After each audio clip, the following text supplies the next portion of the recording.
اللہ رب العزت نے انسانوں کو پیدا فرمایا اور ان انسانوں کے جذبات کو بھی خیالات کو بھی اللہ ہی نے پیدا کیا ہے۔ انسان کے اندر خواہشات کو بھی اللہ ہی نے رکھا ہے۔ آج یہ انسان یہ چاہتا ہے کہ میری عزت کی جائے، یہ چاہتا ہے کہ دوسرے لوگ میری عزت کریں۔ آج کا انسان بس اوقات یہ جملہ کہتا ہے کہ میں صرف عزت کا بھوکا ہوں، اور پھر یہ عزت تلاش کرتا ہے۔ کبھی روپے پیسے میں عزت تلاش کرتا ہے کہ میرے پاس مال و دولت زیادہ ہوگا تو لوگ میری عزت کریں گے۔ کبھی یہ انسان عہدوں کے پیچھے بھاگتا ہے، میرے پاس عہدے ہوں گے تو لوگ میری عزت کریں گے۔ کبھی یہ انسان اونچے خاندانوں سے تعلق قائم کرنے کی کوشش کرتا ہے، اپنے بچوں اور بچیوں کی شادیوں کے لیے یہ اونچے خاندانوں کو دیکھتا ہے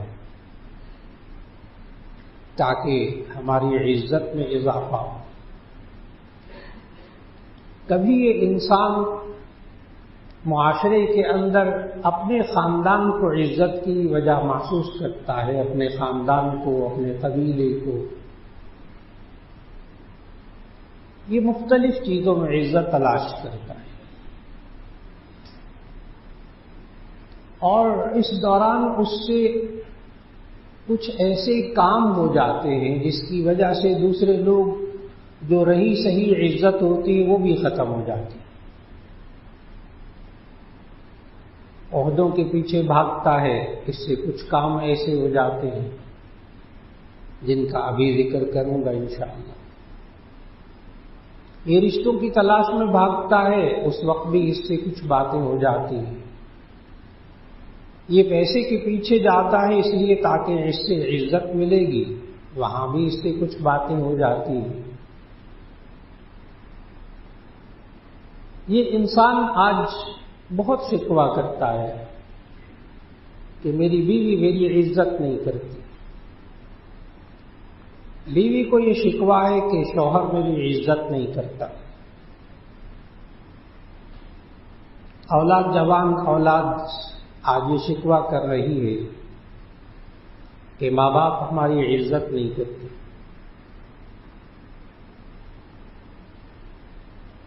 آخر غلطی کہاں ہوئی؟ عزت کیسے نصیب ہوتی ہے؟ اللہ نے ہمیں کیا بتایا؟ اس لیے کہ وہ اللہ خالق ہے ہمارا، اس بات کو سمجھنا ہوگا۔ اور اللہ نے جہاں اور باتوں کے بارے میں اپنی ملکیت کہ میں مالک ہوں اس چیز کا، قرآن مجید میں جن باتوں کے بارے میں اللہ نے اپنے مالک ہونے کا، اپنی ملکیت کا اظہار کیا ہے، عجیب بات ہے کہ اس میں عزت اور ذلت دونوں کو اللہ نے اپنے ہاتھ میں رکھا ہے۔ بہت عجیب بات ہے، جس انسان کو آج جاگنا ہوگا کہ اللہ کو راضی کیے بغیر یہ دنیا میں عزت نہیں پا سکتا، سوال ہی پیدا نہیں ہوتا۔ اللہ نے جو اپنے آپ کو مالک کہا کہ میرے ہاتھ میں ہے عزت اور ذلت، قل اللہم مالک الملک تؤتی الملک من تشاء وتعز من تشاء وتذل من تشاء بیدک الخیر انک علی کل شیء قدیر۔ نبی صلی اللہ علیہ وسلم کو خطاب کر کے فرمایا، قل آپ کہہ دیجئے اللہم مالک الملک، اللہ پوری بادشاہت کا مالک ہے. تؤتی الملک من تشاء، جسے چاہتا ہے وہ بادشاہت دے دیتا ہے. اور آگے جملہ سننے والا ہے، وتعز من تشاء وتذل من تشاء. جسے وہ چاہتا ہے عزت دیتا ہے، جسے وہ چاہتا ہے ذلت دیتا ہے. یہ ہو نہیں سکتا انسان عزت والے کام کرے اللہ ذلت دے، ناممکنات میں سے. ان اللہ لا یظلم الناس شیئا، اللہ کسی پر ظلم نہیں کرتا، کچھ بھی ظلم نہیں کرتا، اللہ ظالم نہیں ہے. اللہ ظالم نہیں ہے. ان اللہ لا یظلم الناس شیئا. انسان عزت والے کام کرے جو اللہ نے بتایا، اور پھر اللہ ذلت دے، ناممکنات میں سے. ناممکنات میں سے. یہ نہ کوئی کہے کہ میں تو اچھے کام کرتا ہوں، مجھے تو عزت نہیں ملتی. یہ نہیں، کچھ غلطیاں ہو رہی ہوتی، اچھے کاموں کے ساتھ کچھ غلطیاں ہو رہی ہوتی، جس کی وجہ سے اللہ عزت نہیں دیتا.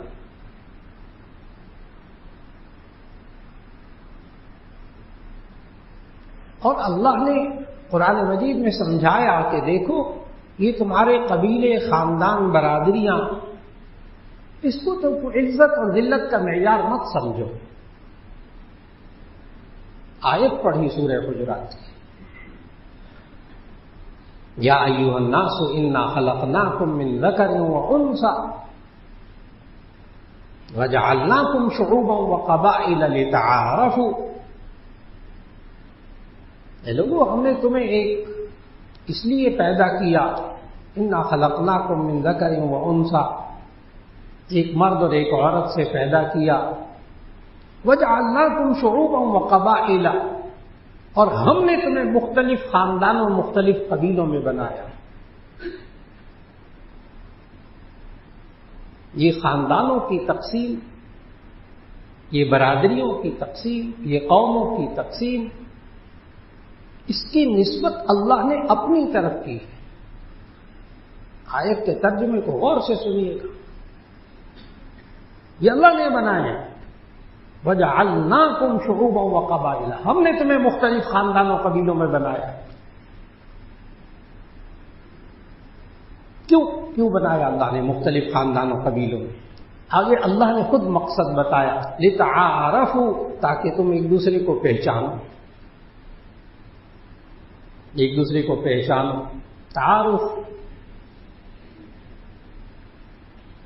تعارف کے طور پر اگر کوئی خاندان پوچھے، قبیلہ پوچھے، قوم پوچھے، ذات پوچھے، بتا دیجیے. یہاں بڑی مشکل پیش آتی ہے. رشتے ہونے لگتے ہیں تو پوچھتے ہیں آپ کی قوم کیا ہے، ذات کیا ہے، تو وہ آگے سے کہتے ہیں کہ آپ نے مسلمان سمجھ کے شادی کرنی ہے تو کر دیں، اگر قوم اور ذات کے برابر شادی کرنی ہے تو ہم تیار نہیں. یہ جملہ قرآن مجید کی اس آیت کے مطابق درست نہیں. اللہ کہہ رہا ہے ہم نے خاندان اور قبیلے بنائے ہیں لتعارفوا، تاکہ تم تعارف کے طور پر ایک دوسرے کو پہچانو. تو تعارف کے لیے اگر ہو تو ٹھیک ہے. یہاں غلطی کیا ہوئی؟ یہاں غلطی یہ ہوئی کہ انسانوں نے خاندانوں، قبیلوں، برادریوں، قوموں کو، ذاتوں کو ذلت اور عزت کا معیار بنا دیا. عزت اور ذلت کا معیار بنایا. یہ ہوئی غلطی. یہ ہوئی غلطی. اللہ نے یہ ساری دنیا کی جو تقسیم کی ہوئی ہے، مختلف علاقوں میں، مختلف ملکوں میں، مختلف قبیلوں میں، خاندانوں میں، یہ تعارف مقصود ہے.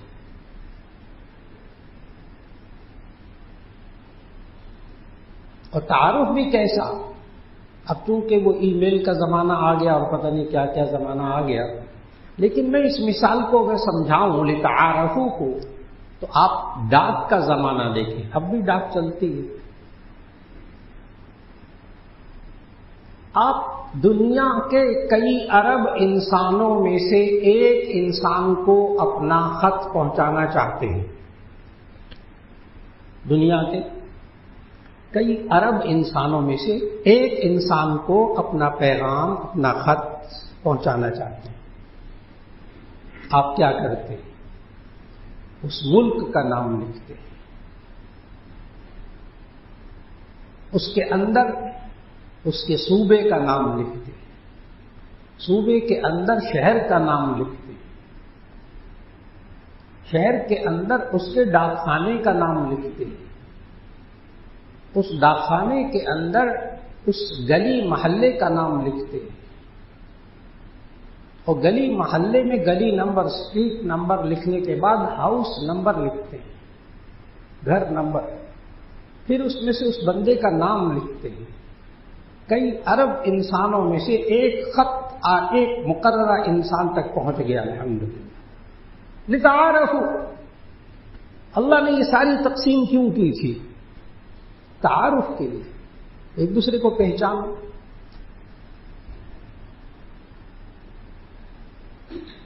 لہذا اگر کوئی خاندان، کوئی قوم، کوئی برادری پوچھے تو اس کو جواب میں بتا دینی چاہیے جی قوم یہ ہے، ذات یہ ہے، برادری یہ ہے. اس کو عزت اور ذلت کا معیار نہ سمجھا جائے. اللہ کو بھی معلوم تھا کہ یہ انسان خاندانوں، قبیلوں، برادریوں کی تقسیم کو عزت اور ذلت کا معیار کہیں نہ بنا بیٹھے. اللہ کے علم میں تھا.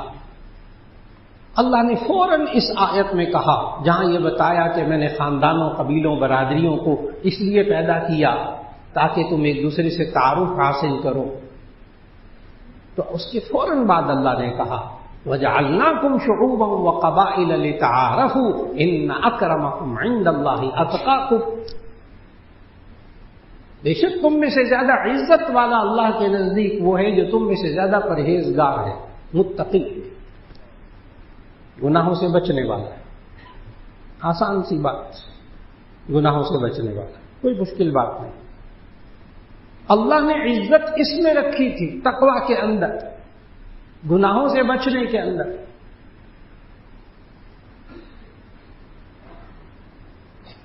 یہ غلطی دنیا میں اور مذاہب کے اندر بھی ہوئی کہ مختلف چیزوں کو عزت و ذلت کا معیار بنا لیا. ہمارے ہاں بھی خاندانوں کو، قبیلوں کو، برادریوں کو عزت اور ذلت کا معیار اتنا بنا لیا گیا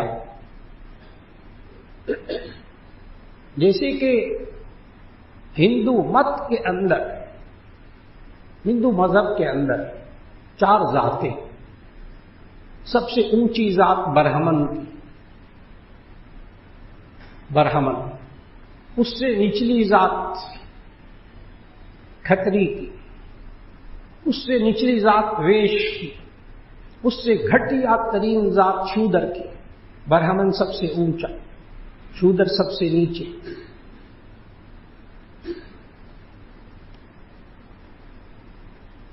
وہ الگ بات ہے کہ وہ ملک سیکولرزم کا دعویٰ کرتا ہے، برابری کا دعویٰ کرتا ہے، مساوات کا دعویٰ کرتا ہے، وہ الگ کہانی ہے.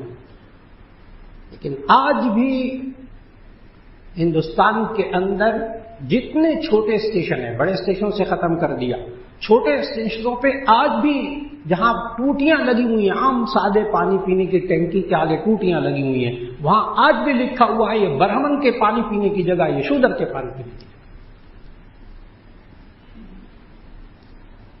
وہاں آج بھی برہمن کے ساتھ شودر شادی نہیں کر سکتا. آج بھی وہ برہمن کے ساتھ بیٹھ کر کھانا نہیں کھا سکتا شودر.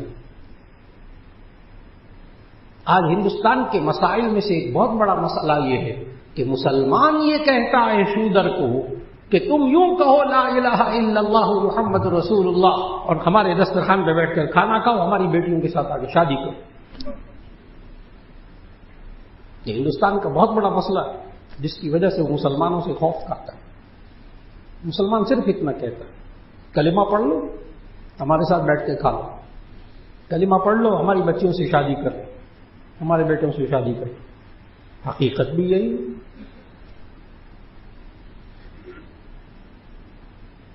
آج کتنے گھروں میں لوگ عزت کی تلاش میں، جھوٹی عزت کی تلاش میں وہ جی ہماری بیٹی سید، ہم لوگ سید ہیں، سید کے علاوہ شادی نہیں کر رہے، ہم فلاں خاندان سے باہر شادی نہیں کرنی، ہماری عزت میں خطرہ آ جائے۔ جی سید اس کو کہتے ہیں کہ جس کا تعلق نبی صلی اللہ علیہ وسلم کے خاندان سے ہوتا ہے، یعنی بنو ہاشم سے ہوتا ہے۔ تو نبی صلی اللہ علیہ وسلم کی بیٹیاں بھی تو سیدات تھیں۔ نبی صلی اللہ علیہ وسلم نے اپنی بیٹیوں کی شادی تو غیر سیدوں میں کر دی۔ حضرت عثمان غنی رضی اللہ تعالیٰ عنہ بنو امیہ میں سے، قریش میں سے تھے، پہلے ایک بیٹی کا شادی کر دی، وہ وصال پا گئی، پھر دوسری بیٹی کی بھی شادی غیر سیدوں میں کر دی۔ کہ ابھی بھی مسلمان اپنی جوان بیٹی کو بڑھاپے میں مبتلا کر رہا صرف عزت کی تلاش میں کہ یہ ہمارا خاندان اونچا ہے لہذا شادی میں دیر کرتے جاؤ، جب ہمارے ہم پلہ ملے گی پھر شادی کریں گے، رشتہ ہم پلہ ملے گا۔ جی آج وقت کی ضرورت کے لیے انسان کس چیز میں عزت تلاش کر رہا؟ اللہ نے سمجھایا کہ خاندانوں، قبیلوں، برادریوں میں یہ تقسیم اللہ کہتا ہے میں نے خود کی ہے، وَجَعَلْنَاكُمْ شُعُوبًا وَقَبَائِلَ، لیکن دیکھو یہ تعارف کے لیے کی ہے، اس کو عزت اور ذلت کا معیار مت سمجھو معاشرے کے اندر۔ آج معاشرے میں جو وہاں بہت خرابیاں آئیں وہاں یہ والی خرابی بھی آئی کہ انسان عزت کی تلاش میں خاندان، قبیلوں اور برادریوں کو دیکھنا شروع کر دیا۔ پھر اس انسان نے عزت اور ذلت کو تلاش کرنا شروع کر دیا پیسے کے اندر۔ میری اولاد قابل ہو جائے گی، میرے بچے یوں ہو جائیں گے، پھر میں عزت والا ہوں گا۔ اللہ کے بندے، اللہ نے تو کچھ اور کہا ہے قرآن میں، انما اموالکم واولادکم فتنہ، یہ تمہارے مال، تمہاری اولاد، یہ تمہارے لیے آزمائش ہے۔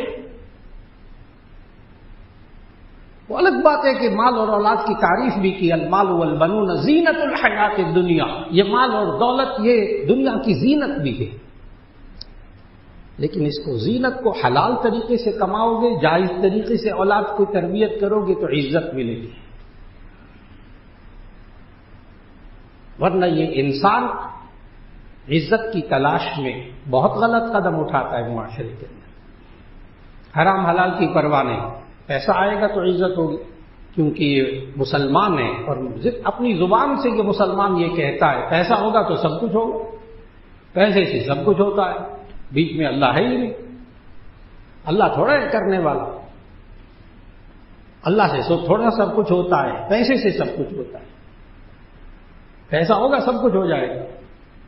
یہ مسلمان ہے جو اپنی زبان سے نکال رہا، اسی وجہ سے وہ حلال حرام کی پرواہ نہیں کر رہا اور عزت کی تلاش میں غلطی ہوئی اس انسان سے۔ اللہ نے کہا قرآن مجید میں، الذین یأکلون اموال الیتامی ظلما انما یأکلون فی بطونہم نارا، جو اپنے پیٹوں میں یتیم کا مال ناحق ڈالتے ہیں وہ اپنے پیٹوں میں جہنم کی آگ ڈالتے ہیں۔ اب اللہ کہہ رہا ہے جہنم کی آگ ڈالتے ہیں، یہ بہنوں کی جائیداد پہ قبضہ کر کے بیٹھا، یہ اپنی بچیوں کی جائیداد پہ قبضہ کر کے بیٹھا، یہ اپنی بچیوں کو بھی حصہ نہیں دے رہا، بیٹیوں کو بھی حصہ نہیں دے رہا، بہنوں کو بھی حصہ نہیں دے رہا، ماں باپ کو بھی نہیں دے رہا، بھائی بہنوں کو بھی نہیں دے رہا، اس لیے کہ میرے پاس کوٹھی ہوگی، میرے پاس سب کچھ ہوگا تو لوگوں کی عزت کریں گے، اور اگر میں باپ کی یہ کوٹھی بیچ دوں گا تو عزت ختم۔ اللہ کے بندے، اپنے بہن بھائیوں کا حق مارنے کی وجہ سے پھر اللہ عزت نہیں دے گا، ان گھروں سے عزت نہیں ملتی، ان کوٹھیوں بنگلوں سے عزت نہیں ملتی، انسان غلطی میں، ہاں حلال کمائی سے انسان یہ بنا لے اللہ ضرور عزت دے گا، اور اگر یہ حرام کمائی کے راستوں پر چلے گا تو بھول جائے کہ اللہ اس کو عزت دے گا۔ کیوں؟ وَتُعِزُّ مَن تَشَاءُ وَتُذِلُّ مَن تَشَاءُ بِيَدِكَ الْخَيْرُ، یہ عزت اور ذلت سب اللہ کے ہاتھ میں ہے۔ انسان کا کام یہ ہے کہ وہ گناہوں سے بچتا رہے، اس لیے کہ کبھی بھی ہو ہی نہیں سکتا کہ انسان کوئی نیک کام کر رہا ہو اور لوگ اس کی عزت نہ کرے۔ ہو ہی نہیں سکتی۔ کتنے معاشرے میں انسان ہے جو یوں کہے میں نماز پڑھتا ہوں اس لیے لوگ میری عزت نہیں کرتے۔ کوئی ایک بندہ کہہ دے، کوئی ایک بندہ کہہ دے کہ جی میں چونکہ زکوٰۃ دیتا ہوں اس لیے لوگ میری عزت نہیں کرتے۔ کوئی بندہ یہ کہہ دے کہ میں اپنے ماں باپ کا بہت خیال رکھتا ہوں اس لیے لوگ میری عزت نہیں کرتے۔ نہیں، اب غلطی انسان سے کہاں ہوتی ہے؟ یہ انسان عزت کا بھوکا ہے۔ جیسے بھوک میں نا انسان سب کچھ کرتا ہے، سمجھ میں نہیں آتا حلال حرام، حالانکہ اس وقت اس کو خیال رکھنا چاہیے، بھوک کے وقت میں بھی، پیاس کے وقت میں بھی، کہ میں حلال کھاؤں حلال پیوں۔ بالکل اسی طرح انسان عزت کا بھوکا ہے، یہ بات درست ہے، یہ انسان کی نفسیات ہے، لیکن اس کو جائز چیزوں میں عزت تلاش کرنی ہوگی، اللہ کی نافرمانی میں عزت نہیں ہے۔ میں نے کہا کوئی نیک کام، کوئی اچھا کام اس پہ انگلی رکھ کر کہہ دیں کہ میں چونکہ یہ اچھا کام کرتا ہوں اس لیے لوگ میری عزت نہیں کرتے، نعوذ باللہ من ذالک۔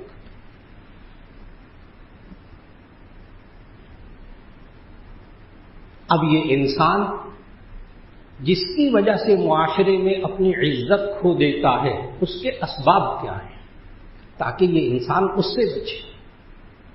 عزت کس میں ہے وہ میں نے آیت پڑھ کر بتایا۔ عزت کس میں ہے؟ اللہ کے نزدیک، ان اکرمکم عند اللہ اتقاکم، بے شک تم میں سے زیادہ عزت والا اللہ کے نزدیک وہ ہے جو تم میں سے زیادہ پرہیزگار ہو۔ اور یہ ہو نہیں سکتا جو اللہ کے نزدیک عزت والا ہو اللہ دنیا میں اسے ذلیل کر دے، ہو نہیں سکتا۔ ان اللہ لا یظلم الناس شیئا، اللہ کسی پر ظلم نہیں کرتا۔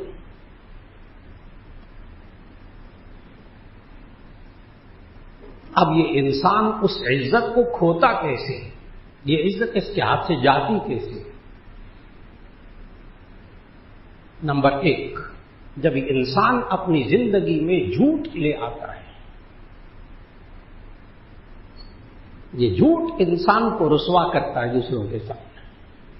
ہمیشہ اچھی بھلی عزت ہوتی ہے ایک انسان کی، ایک جھوٹ بولتا ہے اور لوگوں کو پتہ چل جاتا ہے، بس ساری عزت پر پانی پھر جاتا ہے۔ اب میں اسباب بتا رہا ہوں کیوں عزت ختم ہوتی ہے۔ نمبر 1، جھوٹ کی وجہ سے۔ نمبر 2، یہ انسان غیبتیں کرتا ہے، اس کی وجہ سے لوگوں کی نظروں میں گر جاتا ہے۔ غیبت کس کو کہتے ہیں؟ کسی کی برائی کو اس کی غیر موجودگی میں بیان کرنا، جو برائی اس کے اندر موجود ہو۔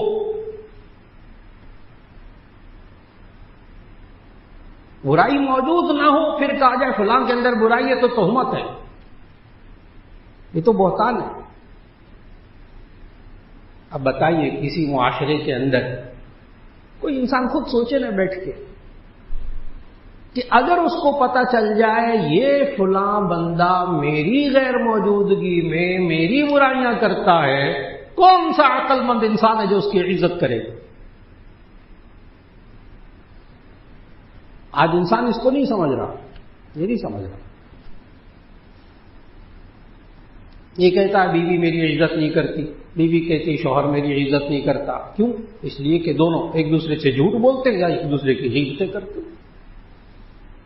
وہ شوہر کی برائیاں جا کے ماں کو بتاتی ہے، یہ بیوی کی برائیاں اپنے دوستوں میں بیٹھ کے بیان کرتا ہے۔ کیا رہ جائے گی عزت اس کی جب بیوی کو پتا چلے گا کہ یہ میری برائیاں کرتا پھرتا؟ بیوی عزت کرے گی؟ اتنی کم عقل بھی بیوی نہیں ہوتی۔ سمجھنا ہوگا آج بیوی کے سامنے کیوں انسان عزت والا نہیں رہتا، بیوی شوہر کے سامنے عزت والی کیوں نہیں رہتی؟ ایک جھوٹ کی وجہ سے، ایک غیبت کی وجہ سے۔ اگلی چیز تہمت، بہتان۔ تہمت لگا دے بندہ کسی پر، اگلا اس کی عزت کرے گا، سوال ہی پیدا نہیں ہے، سوال ہی پیدا نہیں۔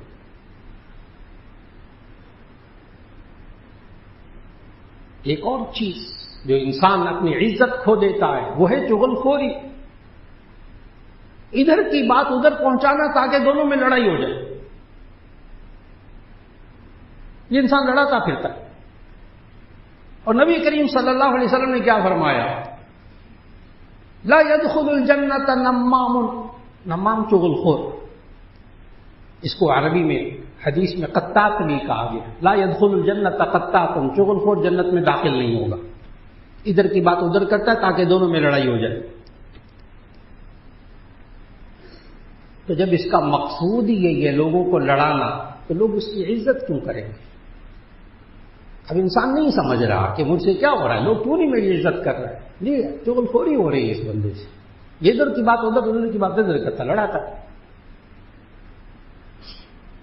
آج دفتروں میں عزت نہیں ہو رہی ہے ایک دوسرے کی، آج گھروں میں عزت نہیں ہو رہی۔ عزت کو ختم کرنے والی ایک اور چیز تمسخر، مذاق اڑانا، اللہ نے منع کیا قرآن میں، یا ایھا الذین آمنوا لا یسخر قوم من قوم عسى ان یکونوا خیرا منهم ولا نساء من نساء عسى ان یکن خیرا منهن۔ اے لوگوں، تم ایک دوسرے کا مذاق نہ اڑایا کرو، ہو سکتا ہے تم جس کا مذاق اڑا رہے ہو تم سے زیادہ بہتر ہو۔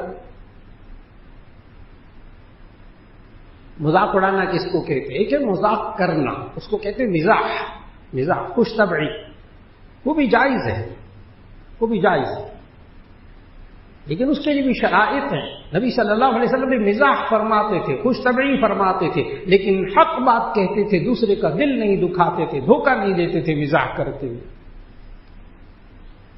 مزاح کرنا جائز، یعنی مذاق کرنا جائز، لیکن اس کی شرائط ہے، پھر اس سے دل نہیں رکتا، پھر عزت میں کمی نہیں آتی۔ لیکن تمسخر، کسی کا عیب، کسی کی برائی سامنے رکھ کر ہنسنا، یہ ہمارے معاشرے کا مزاج ہے۔ ابھی پچھلے دنوں ایک ولیمے میں جانا ہوا، تو داخل ہو رہا تھا، تو ساتھ ہی ایک ڈاکٹر صاحب ماشاءاللہ بہت بڑے سرجن ہیں ملک کے، تو ساتھ ہی وہ ہو گئے، ان کے ساتھی سامنے بیٹھے ہوئے تھے، آگے ذرا گئے تو ایک ٹیبل پہ بیٹھے ہوئے تھے، یہ ڈاکٹر صاحب بھی بیٹھ گئے، بس ڈاکٹر صاحب کے بیٹھنے کی دیر تھی کہ لطیفے شروع ہو گئے ڈاکٹروں کے اوپر۔ اشارے کر دیتا ہوں لطیفے کیسے تھے تاکہ پتہ چلے تمسخر کیا ہوتا ہے۔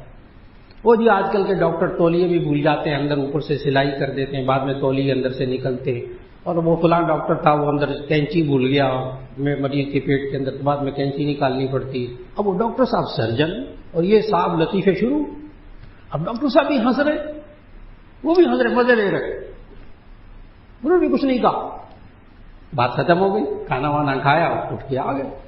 اللہ کی شان، ایک آدھ ہفتے بعد پھر ایک اور ولیمے میں جانا ہوا، اور اللہ کی شان پھر وہی ڈاکٹر صاحب مل گئے۔ اب جب ہم جانے لگے نا، تو وہ بھی وہی تقریباً خاندان تھا ملتا جلتا، تو میں نے عرض کیا، میں نے کہا وہ آپ کے سارے ساتھی وہاں بیٹھے ہوئے، چلتے ہیں وہاں، آ جائیں وہاں چلتے ہیں۔ کہنے کہ نہیں مولانا کہیں اور بیٹھتے ہیں، میں کہا چلے کہیں اور بیٹھ گئے، اور ایک اور میز پہ جا کے بیٹھ گئے تو میں نے گزارش کی، میں نے کہا وہ بڑے اچھے ساتھی تھے آپ کے، آپ چھوڑ دیا آج؟ کہنے کہ نہیں مولانا وہ جتنی دیر پچھلی دفعہ بیٹھے رہے وہ میرا مذاق ہی اڑاتے رہے، تو اب میرا دل نہیں کرتا میں ان کے ساتھ بیٹھنے کا۔ آپ نے کوئی بات سمجھی ہے؟ وہ مذاق اڑانے والوں کا کی عزت ان ڈاکٹر صاحب کے دل میں نہیں رہی کہ میرے پیشے کا مذاق اڑا رہے تھے۔ ہمارے یہاں بھی یہی ہوتا ہے، جب کسی جگہ چلے جاتے ہیں کہ کوئی کئی ڈاکٹروں کا مذاق اڑاتے ہیں، کوئی کسی کا مذاق اڑاتا ہے، کبھی مولویوں کا بھی مذاق اڑاتے ہیں، بیٹھے ہوتے مولویوں کو اوپر لطیفے سنانا شروع کر دیتے۔ اب مجھے بتائیں کہ ایک عالم ہو اور اس کی بھری محفل کے اندر 5-6 افراد اس ٹیبل پر بیٹھے ہوئے اس کا مذاق اڑا رہے ہوں، وہ عالم اس کی عزت کرے گا جیسے وہ سرجن ان کی عزت کرے گا؟ وہ تو سرجن ان کے ساتھ بیٹھنے کو تیار نہیں تھا، حالانکہ دوست تھے، صرف کس چیز نے ان کو دور کر دیا؟ تمسخر نے، مذاق اڑانا۔ سوچ سمجھ کر، بندہ لطیفہ بھی سنائے تو سوچ سمجھ کر، اگلے کی انسلٹ تو نہیں ہو رہی، اگلے کی بے عزتی تو نہیں ہو رہی، اگلے کے پیشے کا مذاق تو نہیں ہو رہا۔ آج انسان کن چیزوں سے اپنی عزت کھو رہا ہے؟ وہ باتیں بتا رہا تھا، تمسخر، مذاق اڑانا۔ ایک اور چیز جس سے آج عزت ختم ہو رہی ہے، اعتماد ختم ہو رہا ہے، وہ ہے دھوکہ، دھوکہ، خدیعہ، ڈاج، فراڈ، دھوکہ۔ اللہ نے یہ منافقین کی نشانی بتائی ہے سورۃ البقرہ کے دوسرے رکوع میں، یخادعون اللہ والذین آمنوا وما یخدعون الا انفسهم وما یشعرون۔ یہ اللہ کو دھوکہ دیتے ہیں، ایمان والوں کو دھوکہ دیتے ہیں، حالانکہ اپنے آپ کو دھوکہ دیتے ہیں، ان کو پتہ نہیں۔ جو انسان معاشرے میں دھوکہ دیتا ہے وہ اس آیت کو ذہن میں رکھے کہ اللہ کہہ رہا ہے یہ تم اپنے آپ کو دھوکہ دے رہے، مت اپنے زیادہ ہوشیار مت بنا۔ دیکھو میں نے کہ فلاں کو کیسے الو بنایا، یہ جملے ہیں، دیکھا میں نے کیسے الو بنایا اس کو۔ اللہ کے بندے، اللہ کہہ رہا ہے تم خود الو بن گئے، اللہ کہہ رہا ہے مت دے دھوکہ۔ یہ آج بیوی شوہر کو دھوکہ دے رہی، بیوی اور شوہر بیوی کو دھوکہ دے رہا، جوان اولاد اپنے ماں باپ کو اندھیرے میں رکھ کر دھوکہ دے رہی، اور پھر کہتے ہیں ہماری عزت نہیں کی جاتی۔ کیسے ہوگی، کیسے ہوگی عزت؟ دھوکہ دے کے اگلے عزت کریں گے؟ ایک دکاندار گاہکوں کو دھوکہ دیتا رہے، نمبر 2 مال بیچتا رہے، کیا گاہک اس کی عزت کریں گے؟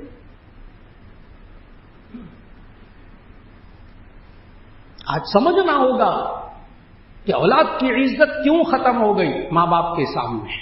جوان اولاد شکوہ کرتی، آج گھروں میں شکوہ ہو رہا، لائن پر آنا پڑے گا، عزت والی لائن کو پر آنا پڑے گا، بیویوں کو بھی آنا پڑے گا، شوہروں کو بھی آنا پڑے گا، بڑوں کو بھی آنا پڑے گا، چھوٹوں کو بھی آنا پڑے گا۔ اگر عزت چاہتے ہیں ان چیزوں کو ختم کرنا ہوگا جن کو اللہ نے قرآن میں کہا کہ دیکھو یہ چیزیں دل دکھانے والی ہیں۔ آج انسان تکبر کر رہا، اپنے آپ کو بڑا سمجھ رہا، دوسروں کو حقیر ذلیل سمجھ رہا، وہ چاہتا ہے لوگ میری عزت کریں۔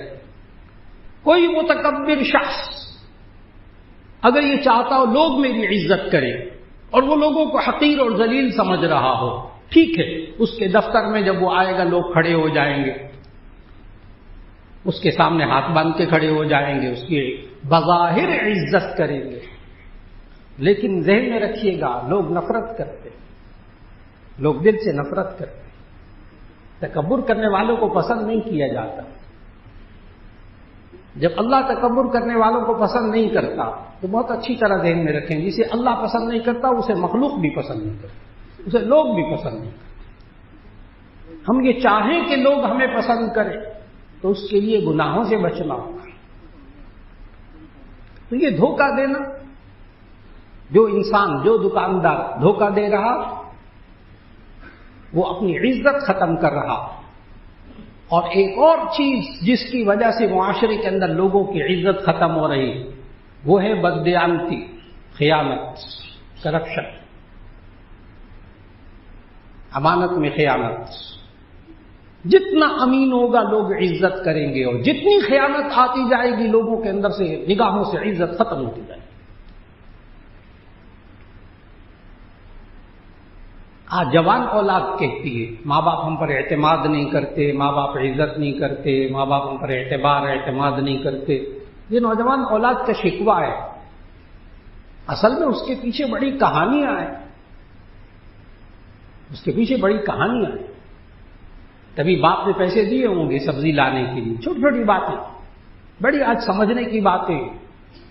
کبھی باپ نے پیسے دیے ہوں گے سبزی لانے کے لیے، اس میں سے کچھ پیسے جیب میں رکھ لیے، کچھ کی آئس کریم کھا لی، کچھ کی بوتل پی لی، ذرا بڑا ہوا تو اور تھوڑے سے پیسے جیب میں رکھنے شروع کر دیے۔ باپ کو پتہ چل جاتا ہے کہ میں نے پچھلی دفعہ انڈے اور ڈبل روٹی منگوائے تھے، وہ اتنے کے آئے تھے، یہ اللہ کا بندہ اتنے پیسے واپس کر رہا ہے۔ باپ کہتے کوئی نہیں، بچہ ہے۔ شروع ہو گیا سلسلہ، ایک کانٹا چبھ گیا باپ کے دل میں، خیانت کا، بددیانتی کا، اور آہستہ آہستہ یہ کانٹے بہت سارے چبھتے رہتے ہیں، کئی سال تک چبھتے رہتے ہیں۔ اب یہ باپ جوان اولاد پہ اعتماد نہیں کرتا کہ ایک پیٹ میں سے پیسے کھاتا ہے، کیسے ہی اپنی دکان حوالے کر دے، کیسے جوان اولاد کو اپنی چابیاں حوالے کر دے۔ ہاں، وہ ماں باپ جو اپنی اولاد کو عزت، جائز اچھی عزت کمانے کے سلیقے سکھاتے ہیں، ان کے اندر امانت پیدا کرتے ہیں، اور یوں کہتے ہیں وہ باپ اپنی جوان اولاد کے بارے میں کہ یہ میرا بچہ ہے، میں جانتا ہوں کہ یہ خیانت کبھی نہیں کی آج تک اس نے۔ وہ آنکھیں بند کر کے اپنے کاروبار کی چابیاں اپنی اولاد کو دیتے، آج بھی دیتے۔ آج بھی دیتے ہیں، کیوں؟ ان کے نگاہ میں اولاد کی عزت ہوتی ہے۔ اور نبی کریم صلی اللہ علیہ وسلم نے ایک آسان سا اصول سکھایا کہ 3 چیزوں کا خیال کر لیجیے، لوگ آپ کی عزت کریں گے۔ جو انسان اپنی بیوی سے عزت کروانا چاہتا ہے اس کو اس حدیث پر عمل کرنا ہوگا جو بیان کرنے لگا، اور جو بیوی چاہتی شوہر میری عزت کرے اس کو اس حدیث پر عمل کرنا ہوگا جو اب بیان کرنے لگا۔ جو اولاد چاہتی ہے، جو کسی ادارے کا سربراہ چاہتا ہے، جو آپ کے ڈپارٹمنٹ میں آپ کا باس چاہتا ہے کہ میری عزت ہو، یا آپ کسی ادارے میں کام کرتے ہیں، کسی دفتر میں کام کرتے ہیں،